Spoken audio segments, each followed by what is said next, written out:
السلام علیکم، میں ہوں آپ کا میزبان محمد ابو بکر۔ آپ دیکھ رہے ہیں جھانگ بولو نیوز،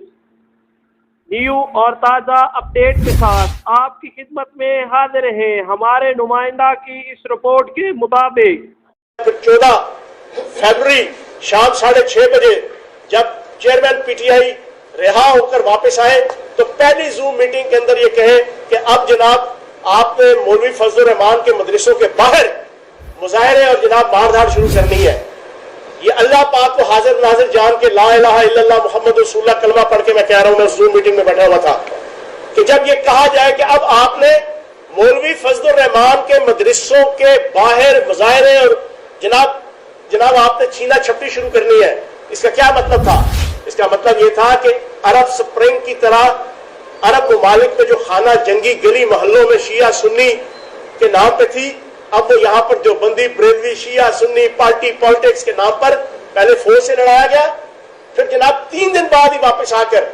اب جناب گلی محلوں میں مدرسوں کے اور گلی محلوں کی سطح پہ جناب لڑائی جھگڑا خوریزی برپا کی جائے تاکہ پاکستان ڈی اسٹیبلائز ہو اور تباہ و برباد ہو، اور یہ ایٹمی ملک کہ جو اسرائیل کے لیے بھی اتنا ہی خطرناک ہے جتنا انڈیا کے لیے ہے،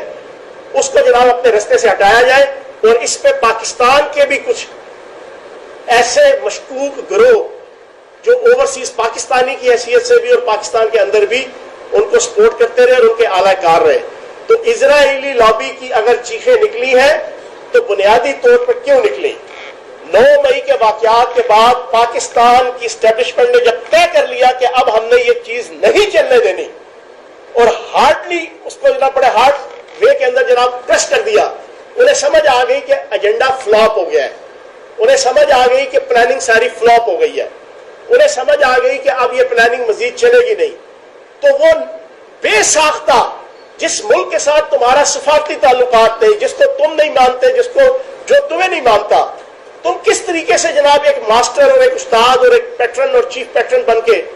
آپ جناب اس کو پندو نصیحتیں کر رہے ہیں اور اس کو کرٹیسائز کر رہے ہیں؟ تو وہ جو اربوں ڈالرز کی انویسٹمنٹ تھی پچھلے 10 12 15 سال کی خصوصاً، اور پھر پچھلے 1.25 سال 1.5 سال کی، جب وہ تباہ و برباد ہوتے ہوئے اسرائیل نے دیکھی تو وہ بے ساختہ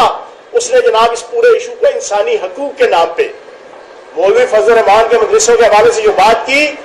یہ پاکستان کو شام بنانے کی ایک سازش تھی، یمن بنانے کی سازش تھی،